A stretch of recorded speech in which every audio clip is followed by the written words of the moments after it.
제가 이제 금요일마다 이제 학교에 강의를 하러 가는데 고속도로를 타러 가거든요. 차 안 밀리고 보통 평범하게 가면 2시간 정도 운전하고 가야 하고, 차가 좀 심하게 트래픽이 걸리면 2시간 반 정도는 걸려야 감신대까지 갑니다. 하루에 왕복 2시간 강의하기 위해서 5시간을 쓰는 거죠. 또 가서 잠깐 이야기 나누고 뭐 하는 시간까지 합치면 더 많은 시간을 머무르게 되는데, 하루를 그냥 학교에 투자를 합니다.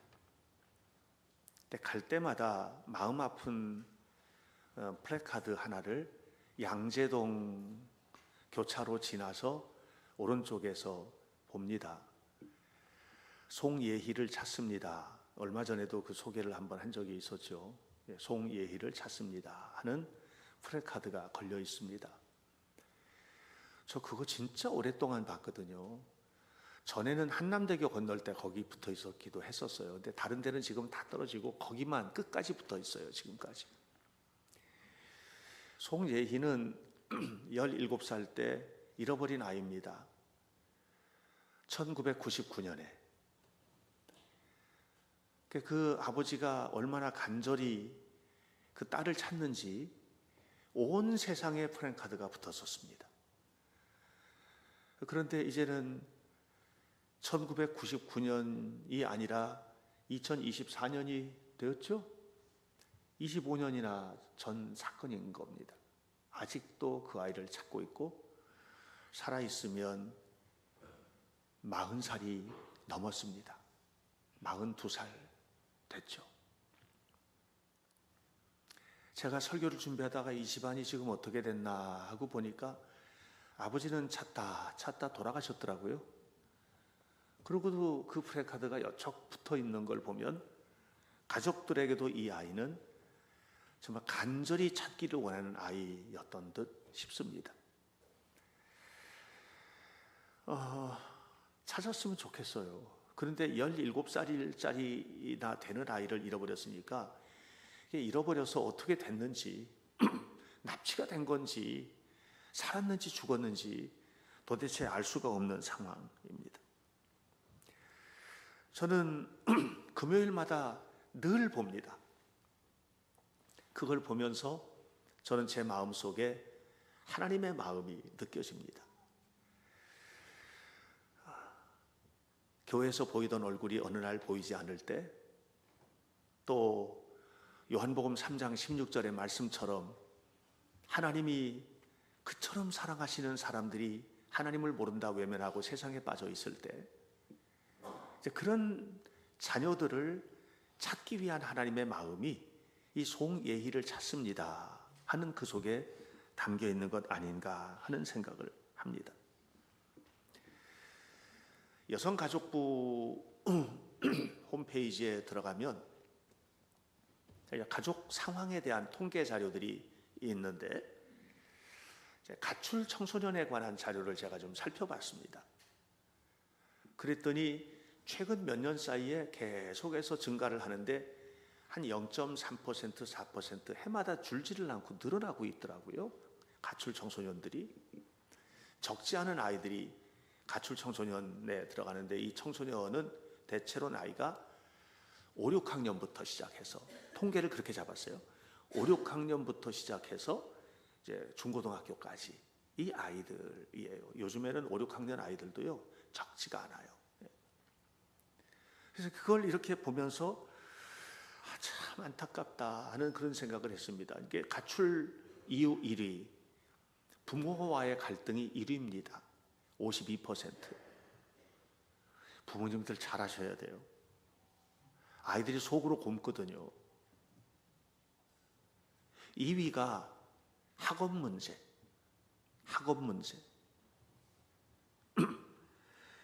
3위가 친구들하고 그냥 휩쓸려서 어떻게 하다 보니까. 그렇게 이제 쭉 가면서 뭐 경제적인 이유도 있고 여러 가지 이유들이 있습니다. 근데 이 아이들이 집을 이렇게 떠나는 거예요. 저는 세상에서 제일 아름다운 게 뭔가 하는 걸 늘 생각을 하는데, 세상에서 가장 아름다운 거는 사람이 있어야 할 자리를 알고 그 자리에 머물러 있는 것. 저 그런 생각을 합니다. 너무 기본적인 거잖아요. 진짜 기본적인 거잖아요. 예. 있어야 할 자리를 알고 그 자리를 지키는 거, 그리고 그 자리에서 해야 할 일을 성실히 하는 거. 이거보다 더 아름다운 게 어디 있어요? 하나님께서 아담과 하와에게 에덴 동산을 주시면서 이 모든 것을 누려라. 에덴 동산이 있어야 할 자리고요. 모든 것을 누리고 사는 것이 해야 할 일이에요. 성실하게 했어요. 그러나 어느 날 그걸 떠났을 때 불행이 찾아온 겁니다. 아버지가 아버지의 자리를 지키고 어머니가 어머니의 자리를 잘 지키고 자식들이 그 자리에서 있어야 할 일들을 잘하고, 이거보다 더 행복한 집이 어디 있어요? 너무 행복한 집이죠. 요즘 너무 똑똑해요, 사람들이. 제가 어제 아이들과 함께 역사기행, 토요문화기행을 가면서 아산에 다녀왔습니다. 외암마을 가서 그 우리 전통 마을의 전통 취락 구조, 그 안에서 가족 관계가 어떻게 되는지 이런 얘기들을 함께 나누고, 맹사성이 살던지, 맹사성이 최영 장군의 손녀 사위인데 그런데 그 맹사성의 집에 가서 이런저런 얘기하면서 제가 이런 말을 했어요. 얘들아, 맹사성은 정말 공부 많이 한 사람이다. 훌륭한 어른이야. 이렇게 훌륭하게 되려면 우리가 소중하게 생각해야 되는 게 있다 하면서, 먹는 거는 배고프지 않을 만큼 먹으면 된다.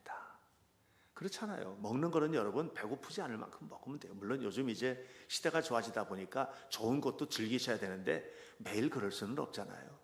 배고프지 않으면 돼요. 입는 거는 부끄럽지 않을 만큼 입으면 돼요. 너무 화려하게 입어도 뭐 알아주지도 않아요. 그냥 부끄럽지 않을 만큼 소소하게 이렇게 입고 다니면 돼요. 저도 뭐 여기 양복 입고 있는데 이 양복도 새 것 같으잖아요. 15년도 넘은 거예요. 그러니까 그냥 부끄럽지 않잖아요. 너무 좋은데요. 공부는 밤새워서 해도 부족하다. 너희들은 공부를 밤새워서 해도 부족하다. 그런 얘기를 했어요. 맹사성이 그런 사람이다. 정말 열심히 공부했고, 그런데 이 사람이 교만했거든요. 원래 이 청백리인데 교만했거든요. 교만했던 이 사람이 겸손하게 된 계기가 있어요. 한 번은 길을 가다가 이제 군수로, 과거에 급제하고 군수로 임명이 돼서 군수로 가서 이제 마을을 쭉 둘러보다가 한 집에 들어가게 됐어요. 근데 차를 이제 대접을 하고 이렇게 지혜로운 사람과 얘기를 나누는데, 그 분에게 내가 군수로 이 마을을 어떻게 잘 다스리면 됩니까? 그랬더니 그 사람이 하는 얘기가 착하게 백성들 생각하면서 잘 돌보시면 됩니다. 그렇게 얘기했어요. 그랬더니 웃으면서 그런 걸 모르는 사람이 어디 있습니까? 하고 이렇게 가는 거예요. 그러니까 이분이 잡았어요. 차나 한 잔 더 하시고 가시죠. 그래서 차를 이렇게 해서 우려내서 차를 따르는데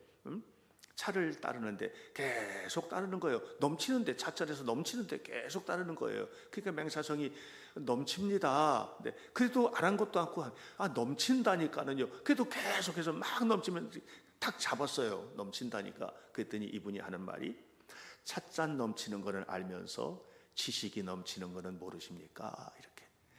너무 아는 게 많아서 지식이 넘쳐서 교만하게 된 거죠. 이 말을 듣고 깜짝 놀라가지고 나가다가 머리를 쾅 하고 부딪혔어요. 고개를 숙이고 가셔야죠. 그래서 이때 충격이 맹사성으로 하여금 완전히 변화되는, 그래서 평생 지식을 담되 넘치지 않게 하고 머리를 들고 다니되 겸손히 숙이고 사는 거. 항상 검은 소를 타고 다닌 청백리가 됐다 하지 않습니까? 여러분, 요즘 이 시대는요 너무 아는 게 많으세요. 그래서 지식의 자랑이 난무하고 자기가 알고 있는 것을 최고로 알고, 이런 시대. 아이들도 똑같아요. 그럼에도 불구하고 우리가 해야 될 게 뭐냐 하면 바른 지식을 깊게 알고 하나님께서 기뻐하시는 삶을 위해서 내 자신을 드릴 줄 아는 이런 삶을 살아야만 하는 겁니다. 정말 아름다운 거는요, 다시 말씀드립니다. 군수가 좋은 그 나라 관리가 되려면 착하게 잘 다스리는, 너무 쉬운 얘기잖아요. 있어야 할 자리를 지키고 해야 할 일을 하라. 여러분들에게 제가 하고 싶은 얘기예요. 있어야 할 자리를 지키고 해야 할 일을 하라. 그 자리를 부끄럽지 않게 하라. 여러분들이 예배의 자리를 지키고 하나님 앞에 예배하는 일을 하고, 가정 안에서 지켜야 할 자리를 지키고 그 안에서 남편이, 아내가, 자녀가, 학생이 해야 할 일을 잘 감당하고, 여러분들이 지켜야 할 자리를 지키고 직장 안에서 또는 전문 어떤 직종 안에서 내가 해야 할 일을 최선을 다해서 하는 거, 하나님께서 기뻐하시는 일입니다. 그런데 아이들이 있어야 할 집을 버리고 떠났단 말이에요. 예희가 있어야 할 집을 버리고 떠나니까 이 집안이 지금 20년도 넘게 25해가 되도록 슬픔 가운데 자리죠. 집을 떠난 이 아이들의 집은 얼마나 슬프겠어요. 여러분, 그렇게 하나님께서 슬퍼하시는 일이 교회 안에 있다 어느 날 보이지 않는 사람들, 또 그렇게 주님은 사랑하시는데 그런데 세상에서 교회를 등지고 절대로 교회는 그냥 척을 져서 들어오지 않는 이런 사람들을 보면서 하나님께서 슬퍼하시는 거죠. 저는 다음 주가 우리 교회 추수감사절인데 내일부터 특세가 있습니다. 한 주간 특세를 진행을 합니다. 관현악단들도 일부 관현악단들은 다 함께 하기로 했는데 이분은 같이 하려나 모르겠네. 또 그 우리 성도들도 좀 다들 나오시고, 그래서 한 주간 동안 한 해 동안에 하나님 앞에 삶을 돌아보고 아브라함을 주제로 아브라함의 시작부터 완성까지 이 과정의 여정을 함께 좀 얘기를 나누려고 하는데, 그런 얘기들 들으면서 나는 지금 어느 지점에 왔나, 난 어떻게 감사해야 할지 이런 것들도 생각하는 그런 한 주간이 되었으면 좋겠고, 다음 주일날은 두 가지 하나님 앞에 우리의 마음을 준비하고 또 가지고 나와야 될 것은 잃어버린 영혼들을, 우리 주변에 잃어버린 영혼들, 그것이 가족이든 이웃이든 누구든 함께 하나님 앞에 모시고 나오고 구별된 헌금을 추수감사 예물로 드리고 이렇게 하는 다음 주간이 되었으면 좋겠습니다. 자, 오늘 성경 본문은 집을 나간 둘째 아들에 관한 이야기입니다. 집을 나간 둘째 아들에 관한 이야기를 하면서 예수님께서는 염두에 두신 사람들이 있습니다. 그 사람은 누구냐 하면 지금 이 이야기 비유가, 일련의 비유가 쭉 이제 누가복음 15장에서 세 가지 비유가 연결이 되거든요. 첫 번째 비유는 그 잃어버린 양의 비유, 두 번째 비유는 잃어버린 동전의 비유, 드라크마예요. 은전입니다. 아주 가치가 높은 은전인데 드라크마의 비유. 세 번째 비유가 잃어버린 아들의 비유, 이렇게 이제 오거든요. 근데 이 이야기를 누구한테 하느냐 하면 뭘 잃어버린 적이 없는 사람들한테 하는 거예요. 잃어버려 본 적이 없는 사람들, 바리새인 그리고 서기관들, 이런 사람들에게 이 비유의 말씀을 하는 겁니다. 바리새인은 누구냐 하면 정결하게 구별된 사람입니다. 하나님을 너무 잘 믿는 사람입니다. 박수 받아야 마땅한 이런 사람들입니다. 이런 사람들에게 지금 이 이야기를 하고 있습니다. 그러면서 예수님께서 무슨 얘기를 하냐면 잃어버린 동전이 너무 귀하다는 거예요. 잃어버린 양이 너무 귀하다는 거예요. 잃어버린 이 탕자, 우리가 아는 탕자의 비유인데 이 몹쓸놈이거든요. 몹쓸놈이거든요. 근데 이 녀석이 너무 귀하다는 거예요. 근데 너네들은 정말 멋있게 인생을 살았는데 그거 왜 귀한 줄 모르고 찾아오지 않냐, 이 얘기를 지금 하시는 겁니다. 바리새인은 거룩한 삶을 살기 위해서 노력을 많이 했던 사람입니다. 누가복음 18장을 보면 바리새인들의 삶에 관한 얘기가 나옵니다. 이렇게 나옵니다. 일주일에 2번씩 금식하던 사람이다. 소득의 11조를 정말 소중하게 하나님 앞에 아낌없이 드렸던 사람들이다. 이런 사람들이다. 또 다른 성경을 보면 무슨 얘기 나오면 하루에 아침, 점심, 저녁 3번씩 그냥 기도 시간을 가지고 꼬박꼬박 기도했던 사람들이다. 이런 사람들이니까 칭찬받아 마땅한 사람들인 거죠. 그런데 중요한 건 뭐냐면 자기는 잘 갖추는데 자기만 잘하면 되는 거예요. 이게, 여러분, 우리도요 나만 잘하면 될 것 같지만 그렇지가 않아요. 하나님께서 기뻐하시는 일들을 우리가 성실하게 수행을 해야 되는데, 그 중요한 일 가운데 하나가 뭐냐 하면 잃어버린 아들을 찾아오는 거거든요. 그럼 여기서 우리가 생각해야 될 게 있어요. 아들은 왜 집을 나갔지? 집을 도대체 왜 나갔나? 교회 안에 있던 그가 왜 교회를 떠났을까?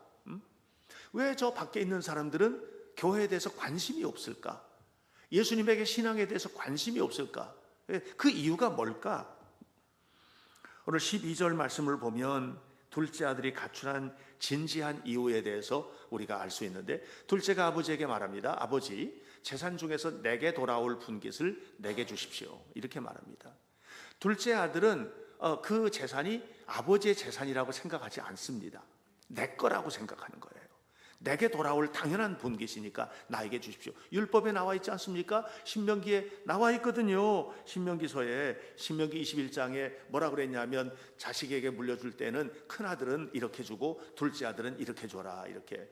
둘째 아들보다 큰아들은 2배를 더 줘야 된다. 아무리 큰아들이 못된 아들이고 네 마음에 안 드는 아들이고 그리고 뭐 좀 이렇게 다른 아들이라 하더라도 이 법은 지켜라. 이렇게 나와 있거든요. 그러니까 자식의 이게 분배 원칙에 의해서 어떻게 분배해야 될지도 율법에 나와 있는 거예요. 그러니까 당연히 주십시오. 이렇게 얘기하는 거예요. 아버지 돌아가시기도 전에. 왜 그랬냐 하면 자기 마음대로 살고 싶어서 그런 겁니다. 아버지에게 억누려서 살고 싶지 않은 거예요. 여러분, 교회 나와서 우리가 신앙생활을 할 때 우리가 가지고 있는 생각 중에 하나가 뭐냐면, 뭔가 좀 이렇게 사로잡히는 것 같은, 억눌리는 것 같은, 강요되는 것 같은 이런 느낌을 가지고 있는 분들도 있어요. 교회가 나의 자유를 제어하는 것 같은, 하나님이 내 삶을 얽어 매는 것 같은 이런 느낌을 가지고 있는 사람들도 있거든요. 그러니까 떠나는 거예요. 왜? 난 내 마음대로 살 권리가 있고 나는 내 마음대로 하고 싶은 권리가 있다는 거예요. 그래서 당연히 있어야 할 자리를 버리고 당연히 해야 할 일을 잃어버리는 거예요. 자식들이 왜 가출을 해요? 나도 난데, 나도 내 마음대로 살고 싶다. 그러니까 있어야 할 자리를 떠나서 해야 할 일을 버리고 가는 거예요. 나가서 공부합니까? 학생으로서 최고의 사명이 뭡니까? 하나님께서 주신 공부하는 거잖아요. 나가서 공부합니까? 안 하거든요. 친구들이랑 어울려서 뭐 합니까? 뭐 보통 다 알고 있는 그 이런 일들을 하는 거예요. 이것이 문제인 겁니다. 여러분, 오늘 우리가 불신자들, 다시 말해 나가 있는 자들과 안에 있는 자들의 근본적인 차이가 뭔가? 근본적인 차이는 뭡니까? 우리는 하나님을 의식하고 사는 것이고 그들은 하나님을 의식하지 않고 산다는 것이에요. 우리는 하나님을 의식하고 하나님 앞에 나는 누구지? 하는 것을 생각하지만 그들은 나는 내 좋은 대로 살겠다고 하는 것이, 이게 전적으로 다른 것이거든요. 창세기 3장을 보면 아담과 하와가 범죄한 얘기가 나옵니다. 아담과 하와가 범죄합니다. 사탄이가 아담을, 하와를 이렇게 말했습니다. 이거 먹어라. 선악을 알게 하는 나무 열매 먹어라. 이거 먹으면 눈이 밝아져서 하나님처럼 될 거다. 하나님처럼 될 거다. 결국은 아담과 하와가 죄를 지은 근본적인 원인은 뭐냐면, 많은 사람들이 교회를 등진 이유, 또 많은 사람들이 교회에 대해서 이렇게 반감을 하는 이유와 똑같습니다. 그건 뭐냐면 내가 하나님이 되는 거예요. 내가 모든 것을 판단하는 주체가 되는 것이고, 내가 생각하는 것, 내가 판단하는 것, 그것이 옳은 것이라고 생각하는 거예요. 하나님의 생각이 전적으로 옳고 예수님 말씀이 전적으로 옳다면 그러면 등질 수가 없죠. 떠나갈 수가 없는 겁니다. 내가 하고 싶은 대로 제멋대로 살고 싶은 그것이 그 속에 담겨져 있는 겁니다. 사랑하는 여러분, 우리는 그렇게 살아서는 안 되는 사람들입니다. 제가 말씀드렸잖아요. 아이들한테 그런 얘기 했다고. 먹는 거는 굶어 죽지 않을 만큼, 배고프지 않을 만큼 먹으면 된다. 그래서 저도 뭐 속회에서 대신방하고 식사 뭐 하시면 좋아요? 그러면 저는 항상 짜장면 먹는다고 그러거든요. 저는 그게 그냥 농담으로 하는 얘기가 아니고 진짜예요. 진짜로 저는 짜장면만 먹어도 되거든요. 배고프지 않으면 되죠, 뭐. 옷? 부끄럽지 않을 만큼 입고 다니면 되죠. 어디 가서 왜 좀 남루하지 않나? 이 정도 아니면 되는 거거든요. 그러면 되죠. 공부? 밤새도록 해야 된다니까요. 여러분들도 하셔야 돼요, 공부를. 공부하는 방식은 학교에 가서 하는 건 아니어도 공부하셔야 돼요. 밤새도록. 그게 사명이거든요. 대학교 좋은 데 가려고 공부하지 말고 사명을 위해서 공부하는 거예요. 제가 알고 있는 선배 목사님이 여동생이 하나 있어요. 근데 여동생이 의대를 갔어요. 똑똑해서 간 거예요. 의대 그래도 상위 뭐 1% 안에 들어야 들어가잖아요. 의대를 갔어요. 공부를 하는데 이제 목사님은 목사니까 목회를 하죠. 이 친구는 이제 여동생인데 공부를 하는 거예요. 어느 날 겨울철인데 방에서 이상한 소리가 나더래요. 따그닥 따그닥. 그래서 얘는 공부를 안 하고 뭐하고 노나. 그리고 이렇게 봤더니 발 가지고 장난을 치는 거들 이렇게. 그게 따그닥 따그닥 하면서 와그닥 와그닥 하면서. 그래서 너는 공부를 안 하고 뭐하냐? 그랬대요. 그랬더니 쳐다보면 씩 웃고 한 말도 안 하더라는 거예요. 그러더니 문을 닫고 나오는데 또 따그닥 따그닥 소리가 나가지고, 그래서 얘가 뭐 하나 하고 들어갔대요. 책상에 앉아 있으니까. 이게 들어갔대요. 들어가서 너 뭐 하는 거야? 그러고 보니까 밑에 큼지막한 세숫대야가 있고 겨울철인데 찬물에다가 얼음 덩어리를 잔뜩 집어넣고 그거를 비비작 비비작 하면서 졸까봐, 공부하는데 졸까봐. 그래서 야, 너 이렇게까지 하냐? 그랬더니 이 동생이 하는 말이 평생 머릿속에 박혀서 떠나지 않는 거예요. 뭐라고 하냐면, 오빠는 영혼을 살리는 목사죠. 나는 사람들의 육체를 살리는 의사가 될 거니까 오빠가 사명을 감당하고 목회하는 것보다 더 나는 열심히 공부해야 된다고 그렇게 얘기를 하더래요. 이런 사람이 의사 돼야 되는 거예요. 공부 잘해서 의사 되는 게 아니고, 공부 잘해서 성적 돼서 들어가는 게 아니라 사명을 가지고 가야 되는 거예요. 돈벌이 잘하려고 의사 되지 말고 사명 때문에 돼야 되는 거예요. 여러분들 다 똑같아요. 직장 가는 것도 마찬가지예요. 하이닉스 가서 뭐 근무하고 뭐 여기저기 여러분들 직장 생활들을 하고 또 음악도 하고 뭐 다 하잖아요. 이렇게 하는 이유가 뭐냐? 이유가 하는 뭐냐면 그 속에 내가 있냐 하나님이 있느냐에 따라서 완전히 달라지는 거거든요. 하나님이 계셔야 된다는 거예요. 밖에 나가 있는 사람들은 그걸 모르잖아요. 끄집어 앉혀놔야죠. 여기다가 여러분들도 그렇게 바뀌어야죠. 완전히 생각과 삶 자체가 하나님 중심으로 우리의 삶 자체가 돌아갈 수 있게끔, 그렇게 되면 달라지는 거 아니겠습니까? 돈 없이는 못 사는 거 압니다. 그러나 그것도 하나님 주셔야 되는 거예요. 발버둥 친다고 벌어지는 게 아니에요. 하나님이 문을 싹 열어주시면 쏟아져 들어오는 거예요. 은혜가, 축복이, 물질이, 건강이.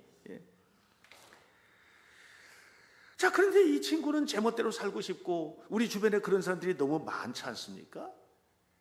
그러면 가출한 결과가 뭔가? 가출한 결과가 집을 떠났잖아요. 자기 마음대로 살고 싶어서. 결과가 뭐지? 6절이에요. 6절.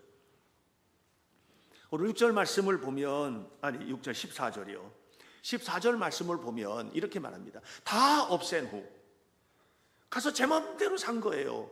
여기는 규모가 있겠습니까? 없죠. 계획이 있겠어요? 없어요. 계획을 가지고 나갔죠. 계획이 뭐죠? 내 마음대로 살아보자는 게 계획이에요. 그 속에 규모가 있겠어요? 없어요. 성경은 뭐라고 했냐면 허랑방탕했다고 말해요. 허랑방탕했다. 이게 뭐냐면 그가 누리고 싶은 자유를 누렸다 이 말입니다. 그가 누리고 싶은 자유를 누린 겁니다. 허랑방탕인 겁니다. 그 결과가 뭡니까? 다 없어진 거예요. 그래서 결국은 끝에 뭐예요? 그가 비로소 궁핍하여졌다. 왜 궁핍하여졌을까를 생각하셔야 됩니다. 왜 궁핍해졌냐 하면 공급이 끊어진 거예요. 이 아이가 이렇게 살았는데 어느 날 뚝 떨어져서 산 게 아니겠죠?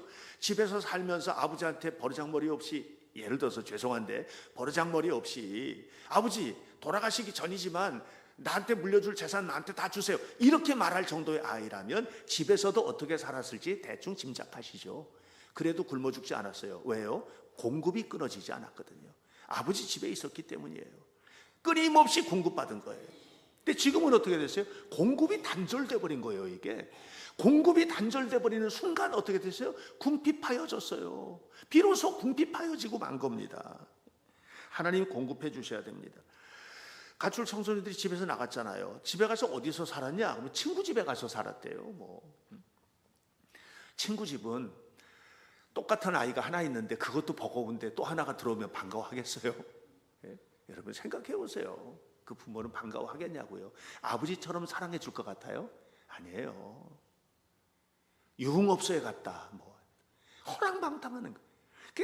그러고 난 다음에 그 아이들이 힘들어지는 게 뭐냐면, 힘들어지는 게 공급이 끊어지는 거예요.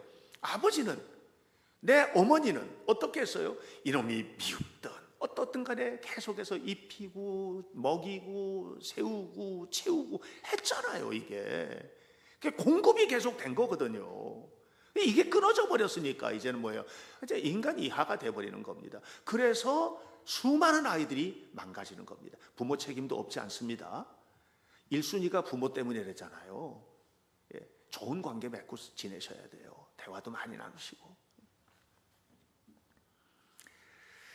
저는 우리 모두가 다 이렇게 하나님의 은혜 속에서 떠나가 있는 사람들을 좀 살펴주고 붙들어주고 이끌어오는, 여기에 책임이 있다. 이 안에 있는 우리는, 우리도 바리새인들처럼 의롭게 살려고 하고 사두개인들처럼 열심히 하려고 하고 서기관들처럼 하나님의 말씀 앞에 살고 싶고, 이런 우리가 그냥 나 거룩하게 사는 거 하나로 만족하지 말고, 그냥 잃어버린 양, 잃어버린 드라크마, 잃어버린 아들이 들어오는 통로를 좀 열자. 어떤 사람은 전도를 해서 교회 나왔는데 그랬대요. 이렇게 나와보니까 참 좋은데 왜 아무도 나에게 교회 가자는 소리를 안 했는지 모르겠어요. 이런 얘기를 하는 사람들도 정말 많다 그러더라고요. 이 일을 우리가 좀 하자는 거예요. 자, 이 아이가 지금 나가서 공급이 끊어지고 결국은 허랑방탕하다가 모든 것이 다 허비되어서 궁핍하여졌는데, 그 순간 그에게 다가온 것이 뭐였을 것 같아요? 이제 앞으로 어떻게 될까? 두려움 아니겠습니까? 두려움. 여러분, 두려움은요, 오늘 현대인들의 마음속에 자리 잡고 있는 근본적인 심리 상태라고 저 생각합니다. 다 두렵습니다. 내일 어떻게 될지, 우리 아이들은 또 어떻게 될지, 우리는 어떻게 살게 될지, 앞으로 무슨 일이 벌어지게 될지, 이런 일들이 우리 안에는 깔려 있는 거예요. 이 두려움이 어디서부터 왔어요? 아담과 하와로부터 온 거 아닙니까? 그래서 성경을 보면 뭐예요? 범죄한 아담이 이제 고백을 하지 않습니까? 3장 10절에서 아담아 네가 어디 있느냐? 그랬더니 아담이 뭐라 그래요? 내가 두려워하여 숨었나이다. 하나님이 너무 좋았거든요. 두려움이 대상이 되어버렸어요. 어떻게 될지 모르겠는 거예요. 앞으로 두려워진 거예요. 전에는 하루하루가 즐겁게 즐기고 행복한 날들이었어요. 근데 두려움이 되어버렸어요. 아침에 눈 뜨는 게 두려우신 분 혹시 계십니까? 직장 나가는 게 두려운 분 계세요? 오늘 또 무슨 일이 벌어질지 두려운 분 안 계십니까? 난 내 인생은 앞날이 어떻게 될까 두려우십니까? 왜 두려워요? 하나님과의 관계가 끊어진 거예요. 공급이 단절된 거죠. 이 공급이 이어지셔야 돼요. 무슨 말이에요? 아버지 집으로 돌아와야 돼요. 아버지 집에 계신 여러분들, 하나님을 바라보셔야 돼요. 여기에 있으면서도 여전히 세상을 기웃거리면서 전애들은 저렇게 사는데 나는 뭔가, 이게 두려움의 대상이 돼버리고 마는 거다. 그렇게 해서 둘째 아들은 흉년을 만나 돼지치는 사람이 되었습니다. 사단에게 얽매인 겁니다. 사단에게 얽매입니다. 돼지를 치게 되고 만 겁니다. 돼지를 친다는 말은 무슨 말입니까? 유대인으로서는 도저히 할 수 없는 일을 하게 된 겁니다. 돼지를 친다는 말, 다른 말은 뭐냐면 이제는 내가 하나님의 손에 붙잡힌 것이 아니라 사단에게 장악되고 말았다는 겁니다. 우리는 그렇게 살아서는 안 되는 사람들입니다. 여러분, 하나님이 여러분 너무 소중하게 생각하시는 사람들입니다. 이번 한 주간 동안, 특세 기간 동안에 그 부분을 좀 다룰 겁니다. 하나님은 사랑하십니다. 여러분, 시원찮게 믿는다고, 잘 믿는다고 상관없이 사랑하십니다. 여기 있다고 저기 있다고 상관없이 사랑하십니다. 우리는 그걸 알고 있고 저들은 모르는 것 차이일 뿐이지, 하나님은 사랑의 하나님이십니다. 하나님이 세상을 이처럼 사랑하사 독생자를 주셨습니다. 우리만을 위해서 주신 것이 아니라 온 인류를 위해서 주신 것입니다. 모두를 위해서 주신 것입니다. 그들을 거룩한 주님의 교회로 이끌어 드리는 것이 우리의 사명입니다. 오늘 본문에서 말하고 있는 메시지의 핵심은 뭡니까? 지친 그들을 주님과 연결시켜라. 너무 지쳐 있어요. 많은 사람들이 정치 이야기 들어도 지치고, 경제 흘러가는 이야기 들어도 지치고, 다 지쳐 있어요. 가족 관계 속에서 지치고, 부부 사이에도 지치고, 너무 지쳐 있는 거예요. 지쳐있는 그들을 하나님께로 인도하라. 지쳐있는 여러분, 다시 주님을 바라보시라. 뜨겁고 간절하게 이렇게. 이것이 우리를 사랑하시는 하나님께서 우리를 향하여 주시는 오늘 이 둘째 아들을 통해서 우리 자신을 보기를 원하시고 우리가 해야 할 일을 깨닫게 하시는 하나님의 메시지인 것입니다. 사랑하는 여러분, 돌아오는 주일은 추수감사절입니다. 한 주간은 특세가 진행이 될 것입니다. 감사한 마음으로 함께 참여하시기 바랍니다. 다음 주 추수감사절이 될 때 여러분 아무리 둘러봐도 데리고 올 사람이 없어요. 그냥 오실 수도 있겠지요. 그런데 어느 누군가가 마음에 걸리는 이들이 있다면 그들의 손을 잡고 오십시오. 한 주간 동안 그 일을 하세요. 그리고 우리 모두가 다 하나님 앞에서 거룩한 공동체를 만들고 교회가 가야 할 방향, 여러분들이 가야 할 길들 함께 새롭게 발견하는 축복의 시간이 되기를 주님의 이름으로 간절히 축원합니다. 기도하겠습니다. 하나님 감사합니다. 저희들에게 우리 주님께서 은혜를 베풀어 주시기 위하여 마음껏 공급해 주시는 주님의 축복을 누리라고 하나님 앞에 서게 하시니 감사합니다. 하나님의 은혜와 능력이 우리 모든 성도들의 삶 속에 풍성하게 하시고 오늘 예배하는 우리가 이제 한 주간 특세를 통해서 은혜 받고 또 다음 주에는 추수감사절 예배를 드리면서 헌신된 은혜로운 성도들이 되게 도와주시고 끊임없이 부어주시는 하나님의 복을 누리는 복된 자녀들이 되게 하옵소서. 예수님 이름으로 기도하옵나이다. 아멘.